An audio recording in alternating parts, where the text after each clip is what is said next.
Hello, Phil here from Wings of Pegasus and welcome to another analysis video. If you enjoyed this video, please give it a thumbs up and subscribe. So on the agenda tonight, we have the Marshall Tucker Band with Toy Caldwell on guitar, and this is going to be coming from 1973 and it's going to be them playing through Take the Highway. So let's get these guys up on screen and see how they get on.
I'm just going to jump in here because we're now getting into this flute solo. I love that little change up that we had as well. Just totally changing the direction and the journey that we're going on within the composition. This is one of those videos that you look back at and just appreciate how good it is.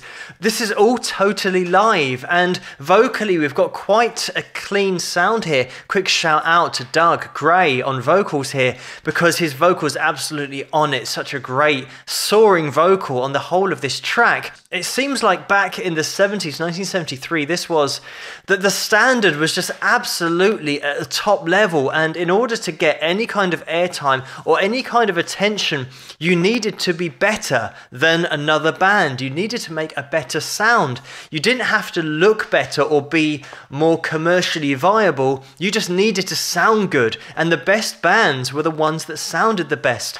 And it's such a great time to go back and see videos of just totally live performances where the bands, every member is absolutely on it. And just quickly, on their hit Can't You See, that's actually Toy Caldwell on lead vocals there, so that wasn't Doug.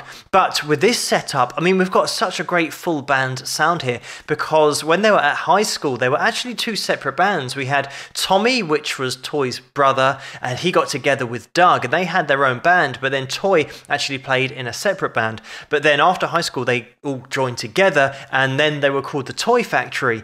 And unfortunately after this, I mean, this is all around the time of the Vietnam War, so when they then left high school, they then enlisted in various departments of the military. Toy, while he was in Vietnam in 1968, he actually got wounded and he was evacuated for 2 weeks, but then he went back to service, and in 1969 he was then discharged. And after this point is when the band then all got back together, and from that point they then changed their name to the Marshall Tucker Band. But we've got so many cool musical elements here coming together in that classic southern rock sound, but let's get back into it.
going to jump in here because whenever you're watching a top band, you're always waiting for that dynamic change. You're always waiting for that breakdown.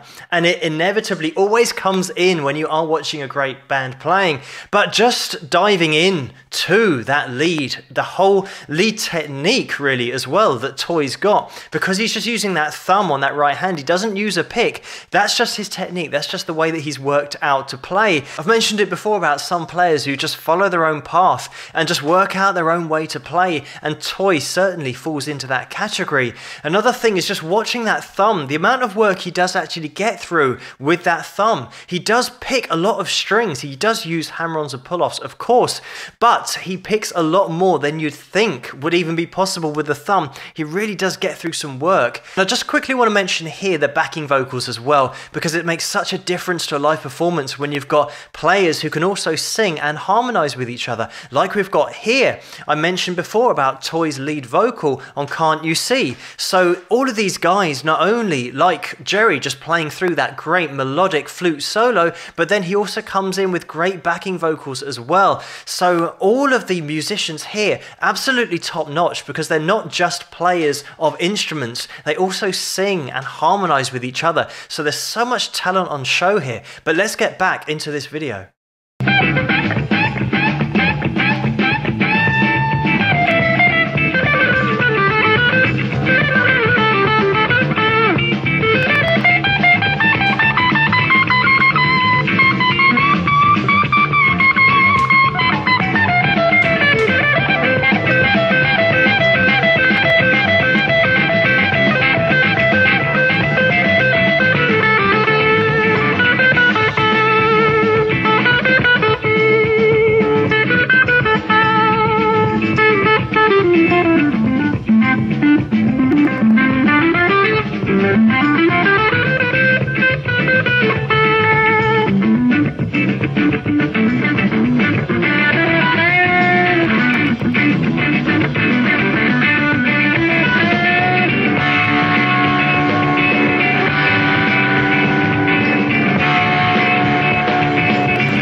I just love the way that the band now have come full circle back into the track. Sometimes with these great blues bands, southern rock bands, and this whole sound, it can just start to turn into almost like a jam halfway through the track, and it can just go on for so long because you've got so many quality players on their instruments that you can just listen to solo playing all the time. Maybe the drummer might go and do a bit, maybe the lead guitarist might go on for a bit, and then flute as well. As I said, we've got top musicians here, but I love the way now we've gone full circle. But this is the thing about the top bands, they always give you an interesting journey. But let's get back to this, because I think now we're going to be getting back into that verse and chorus, back full circle into the track.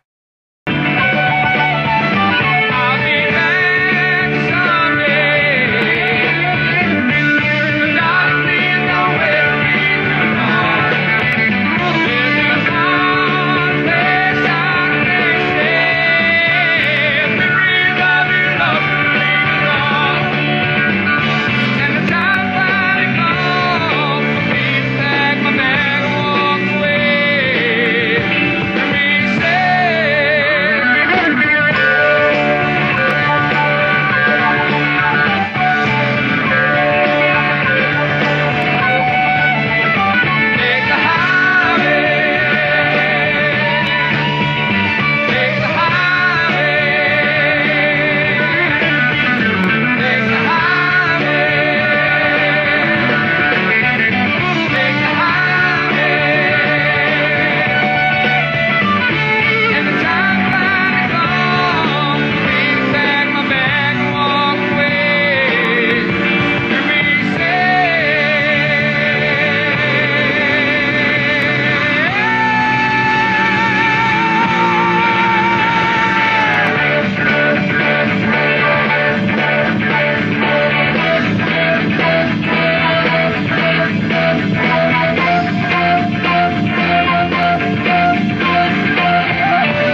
is. I love that shot that we had of those vocals, just three vocalists harmonizing with each other. The great thing about these videos from the 70s and earlier is that they're not perfect. You know that they're live because of the sound. Because some people would say, oh, Toy on his solo, his high E string or his B string was slightly flat. But that can happen when you are playing a solo and you're doing a lot of bends. Your strings can go flat, they can go out of tune, but that's just part of playing live. And it's almost like people have become immune to hearing what live is and the tiny little details that you can hear that make it live, because everyone's so obsessed now with tuning and auto-tuning and everything being perfect for live performance. Whereas going back to this, just feel the energy and feel the expression in the performance. It's not mechanical, but it's great to see the honesty and vulnerability as well of the band, because that's something that you can latch onto and it draws you in and you can have a connection to that because it's that human element. If you saw a band of machines that were playing a song perfectly in tune, you wouldn't be able to connect to it because there's no fallibility there. It's all too perfect.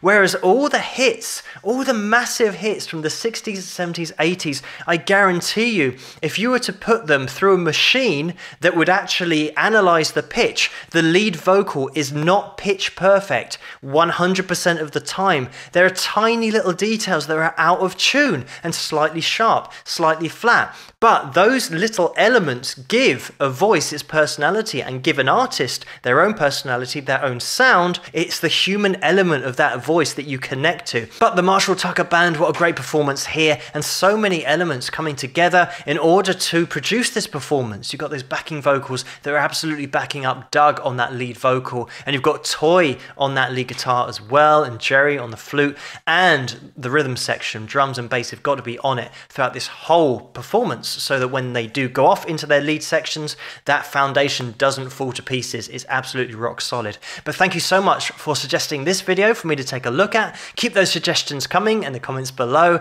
Let me know what you guys think, and if you like this video, please give it a thumbs up and subscribe, and I'll see you guys at the next one. Rock!